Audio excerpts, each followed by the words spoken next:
ملتی ہیں. اب جا کر اس سسٹم میں تبدیلی آ گئی. درس نظامی کو کیا علم دین کہیں گے؟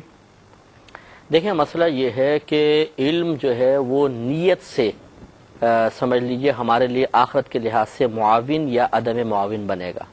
اگر کوئی علم دین جس کو خاص ہم یا عوام علم دین کہتے ہیں درس نظامی، اسے بھی فاسد نیت کے ساتھ پڑھے گا تو وہ جہنمی قرار دیا گیا ہے. نبی کریم صلی اللہ علیہ وسلم نے ارشاد فرمایا جو علم دین اس لیے سیکھے تاکہ اپنے آپ کو مجالس میں نمایاں کرے، علماء کے ساتھ جھگڑے اور جاہلوں پر اپنا روب جمائے، وہ اپنا ٹھکانہ جہنم میں بنا لے. اس پر مزید ہم بات کریں گے، میں تفصیل سے بات چاہوں گا اس پر. ناظرین ایک وقفے کے بعد لوٹتے ہیں اس یقین کے ساتھ آپ کہیں نہیں جائیں. مرحبا مرحبا مرحبا مرحبا مرحبا مرحبا رمضان امت کا مہینہ ہے، رمضان رمضان رحمت کا خزینہ ہے، یا شہر رمضان.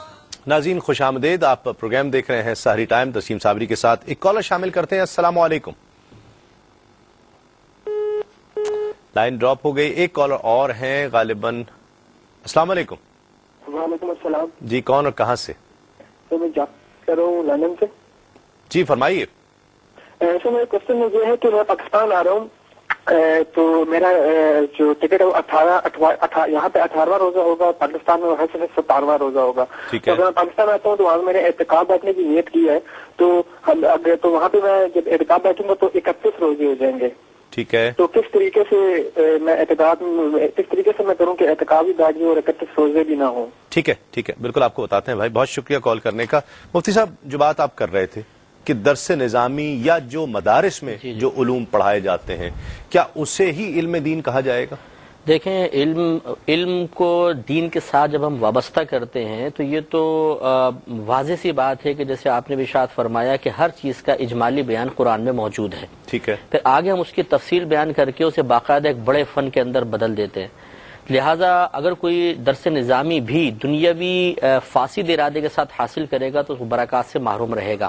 لہٰذا ہم یہ کہیں گے کہ اگر کوئی دنیاوی علوم بھی حاصل کرتا ہے اور مقصد اس کا دین کی تعمیر و ترقی ہے کہ وہ اس کو تعمیر و ترقی کے لیے استعمال کرے گا تو عین علم دین ہی کہلائے گا.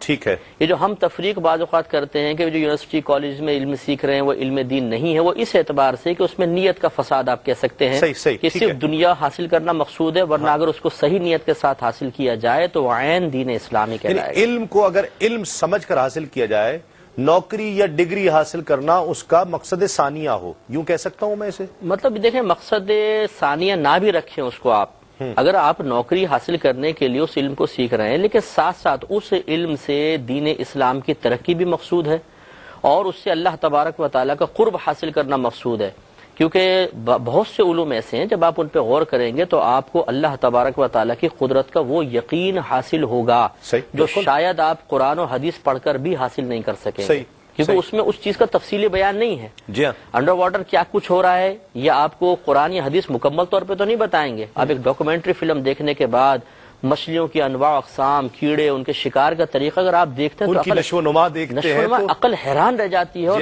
بے اختیار زبان سے نکلتا ہے سبحان اللہ، اللہ تیری کیا قدرت ہے. بالکل بالکل. یہ بھی ایک علم ہے نا، تو اس علم نے بھی ہمیں اللہ تعالیٰ کی معرفت میں اضافے کا تحفہ دیا ہے، تو یہ لازم بات ہے کہ اس کو بھی ہم علم دین ہی قرار دیں گے.